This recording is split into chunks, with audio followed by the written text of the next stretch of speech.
The presentation of anarchism as social philosophy which aims at the emancipation, economic, social, political, and spiritual of the human race. The emancipation. Anarchist Essays is brought to you by Loughborough University's Anarchism Research Group. For more information on the ARG, see the link in the show notes or follow us on Twitter at ARGLBORO.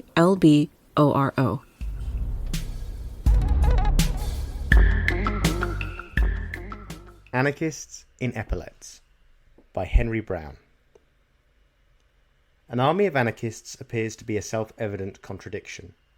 Anarchism opposes the state, while militaries are part of the state's machinery of coercion. Anarchism encourages free individual expression, while armies work to erase it entirely through drills, codes, and uniforms.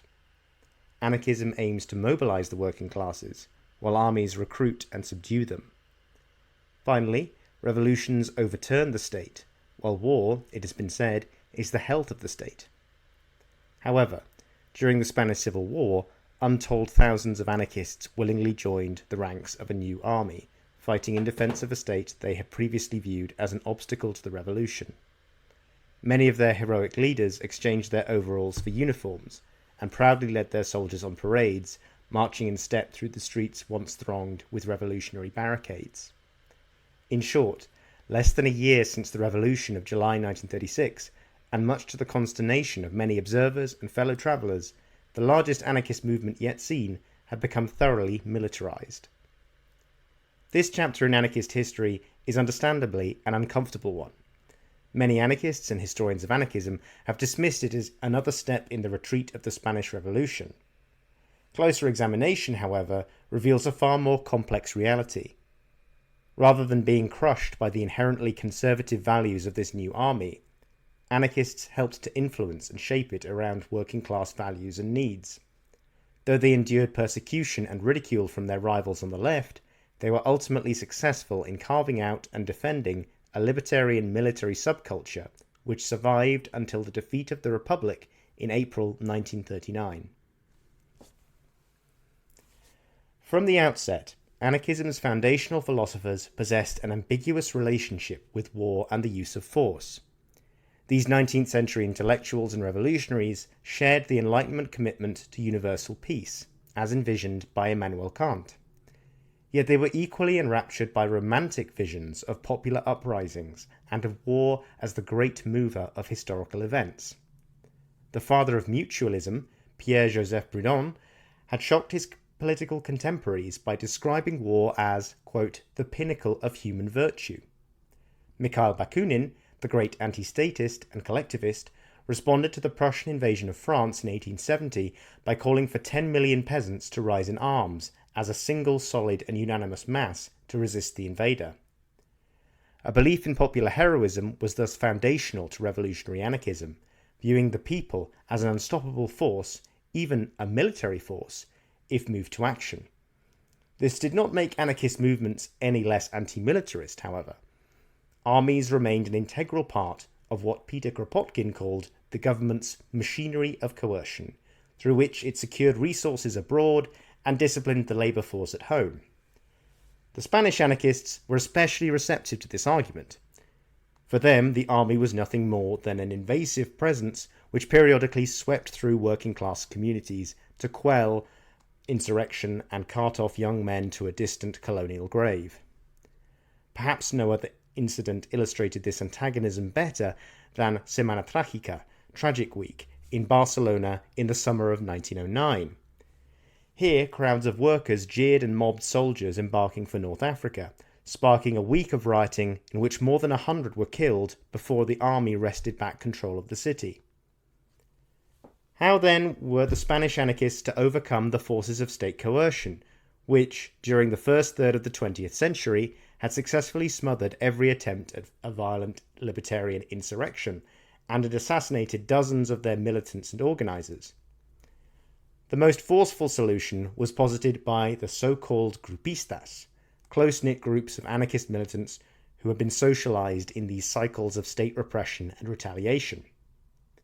These groups eschewed reformist or gradualist approaches, arguing that the revolution must be instigated not by a mass movement of the working class, but by a disciplined cadre of the so-called men of action. Most influential among these were Los Solidarios, later known as Nosotros, a group of professional revolutionaries who had cut their teeth in a series of daring bank robberies and assassinations in the early 1920s.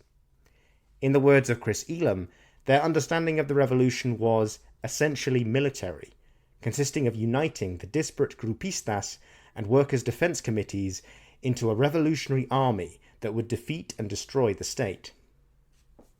The militaristic views of Nosotros were a distinct minority within the wider anarchist movement, many of whom viewed the establishment of the Republic in 1931 as a welcome opportunity to secure tangible gains.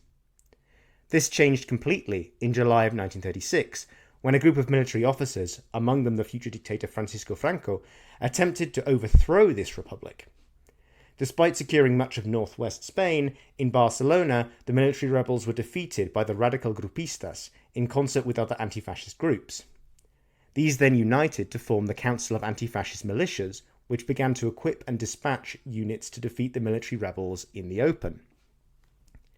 At the head of these columns of armed workers were members of the Nosotros group, including Buenaventura Durruti, Antonio Ortiz, and Gregorio Jover, who were now transformed into anarchy's first military heroes. They refused the label of soldier, however, which still carried with it reminders of the emasculating pre-war political order.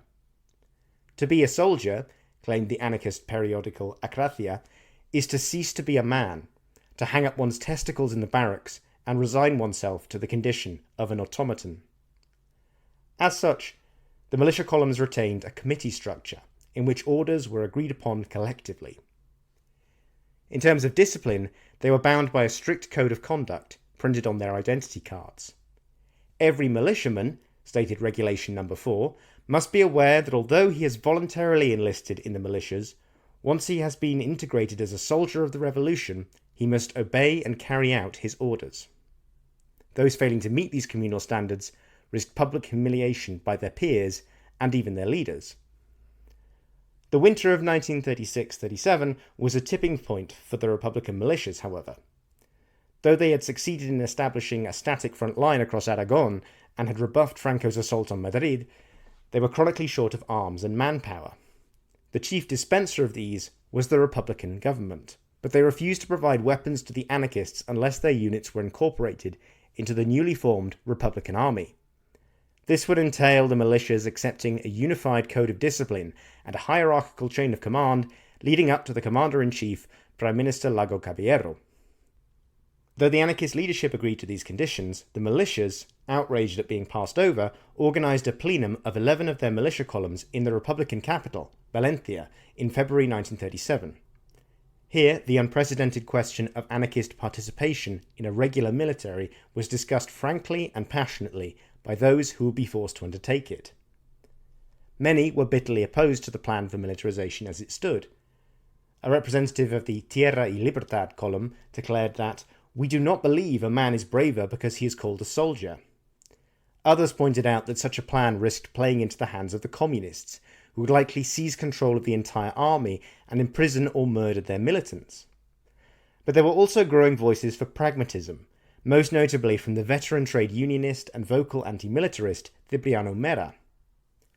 Having seen firsthand the consequences of the militia's lack of cohesion in the face of the enemy, Mera argued that the human instinct for survival would always overcome the voluntary self-discipline espoused by the anarchists.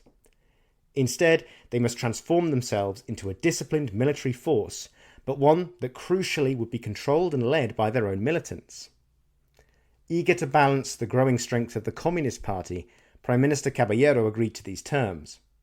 The result of this compromise was that influential anarchist militants now made up virtually the whole military and political leadership of a large number of military units within the Republican Army. These officers and commissars vocally stressed the essential continuity between the old and the new systems of military organizations. In reference to the rechristening of their old militia newspaper, El Combate, as 25 División, 25th Division, its editors declared that El Combate has ceased to exist. It has ceased to exist without dying. We have only undertaken a transformation.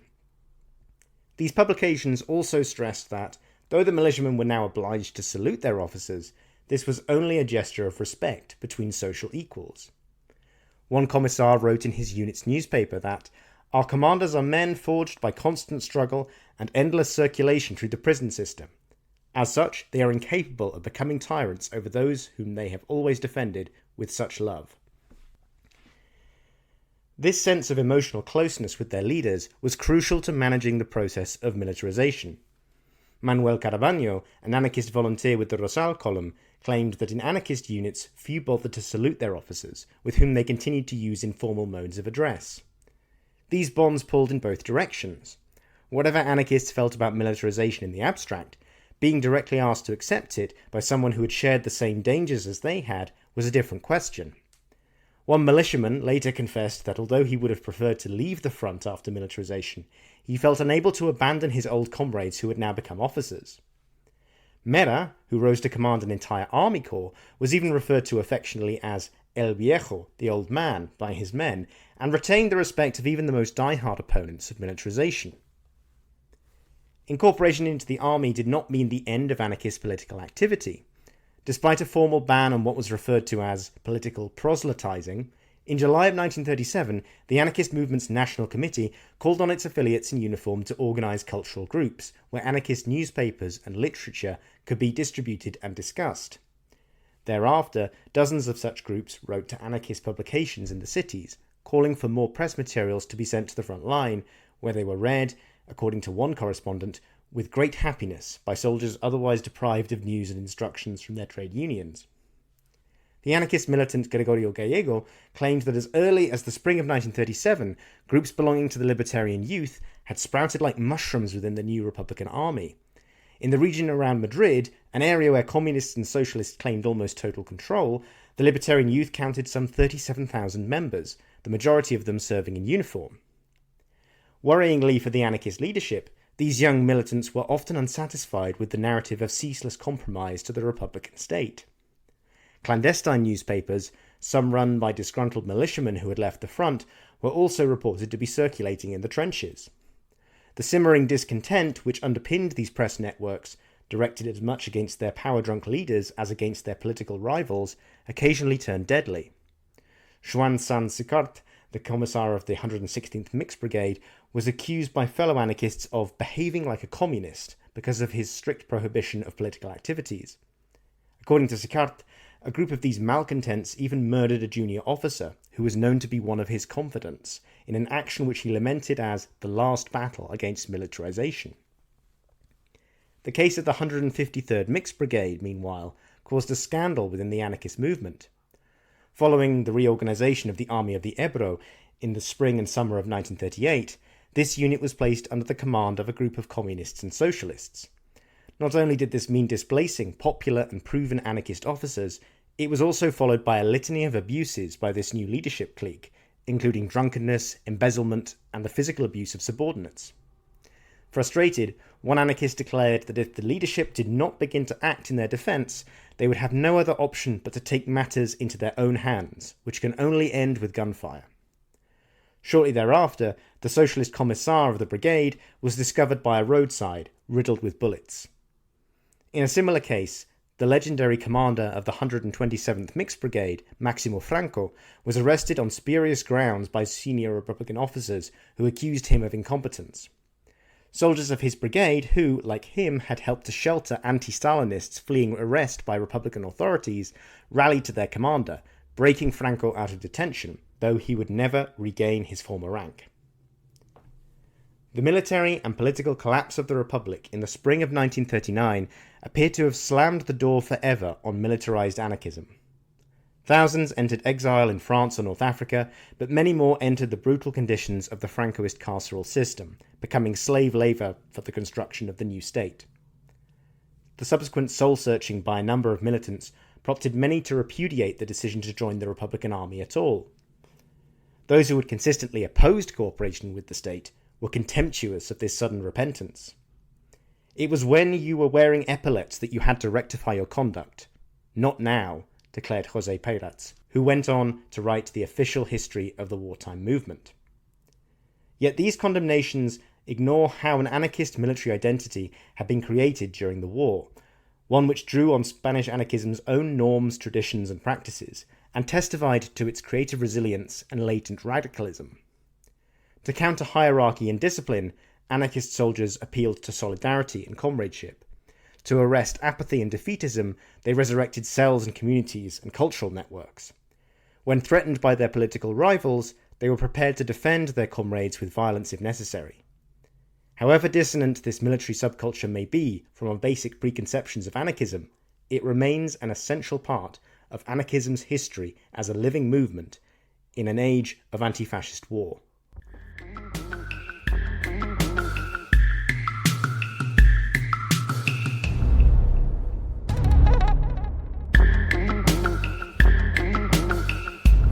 Thank you for listening. To help others find anarchist essays, please rate and review us wherever you find your podcasts. And if you're interested in anarchist ideas, why not check out the journal Anarchist Studies? For over 20 years, Anarchist Studies has been publishing original research on the history, theory, and practice of anarchism. For more information, visit www.lwbooks.co.uk/anarchist-studies.